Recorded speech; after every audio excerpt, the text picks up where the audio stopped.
మనోహరాబాద్ హత్య కేసును ఛేదించిన పోలీసులు.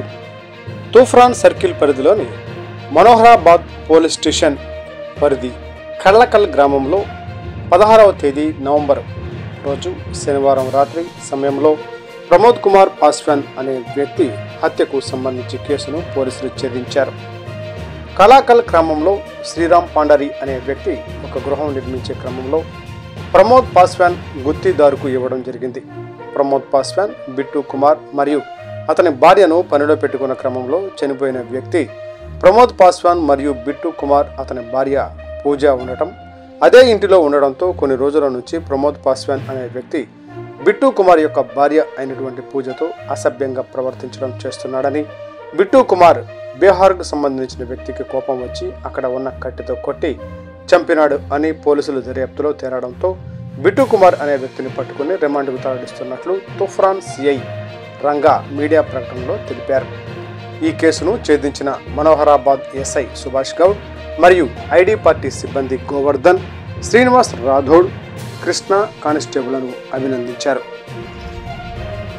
ఈ నెల 16న తూఫ్రాన్ సర్కిల్ పరిధిలోని మనోహరాబాద్ కేసులో ఒక హత్య కేసు రిజిస్టర్ కావడం జరిగింది.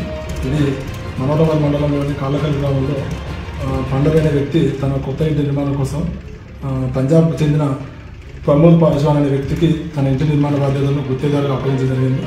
ఈ ప్రమోద్ పాస్వాన్ ఆయన కింద బిట్టు కుమార్ అనే బీహార్కు చెందిన ఒక మేస్త్రికి ఈ నిర్మాణంలో భాగంగా ఆయన అక్కడ పెట్టుకున్నాడు.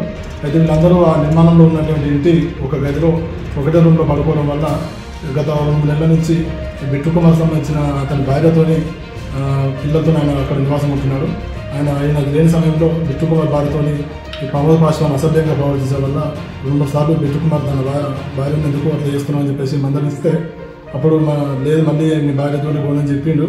మళ్ళీ 16th రోజు కూడా సాయంత్రం టైంలో మళ్ళీ అదేవిధంగా ఇతను లేని సమయంలో అసభ్యంగా ప్రవర్తించడం వల్ల మళ్ళీ వచ్చి ఇద్దరు గొడవపడడం జరిగింది. గొడవపడ్డప్పుడు ఈయన మళ్ళీ ప్రమోద్ పాస్వానే ఈ బిట్టు కుమార్ సంబంధించిన ఇలా భార్య మీద చేసుకుంటావా అని చెప్పేసి ఇతను కోపడగా ఇవి ఏం చేస్తావా అని చెప్పేసి వాళ్ళు కొంతసేపు గొడవ పడ్డారు. తర్వాత అక్కడ ఉన్న కర్రతోని బిట్టు కుమార్ ప్రమోద్ కుమార్ తలపైన కొట్టడంతో ఆయన అక్కడ కింద పడిపోయారు. తర్వాత ఇద్దరు వేరే వాళ్ళు వాళ్ళ మేస్త్రిలో వచ్చి విడిపించే ప్రయత్నం చేయగా వాళ్ళని కూడా ఈయన బెదిరించడం జరిగింది. బెదిరిస్తే వాళ్ళు అట్నే ఆగిపోయారు. తర్వాత అదే కర్రతో 4 సార్లు తలపై కొట్టడంతో ప్రమోద్ పాస్వాన్ అక్కడికక్కడ మృతి చెందడం జరిగింది. ఈ మేరకు కేసు నమోదు చేసుకొని దర్యాప్తు చేపట్టి నిందితుని గుర్తించి ఈరోజు అరెస్ట్ చేసి కోర్టులో రిమాండ్కి పంపించడం జరుగుతుంది.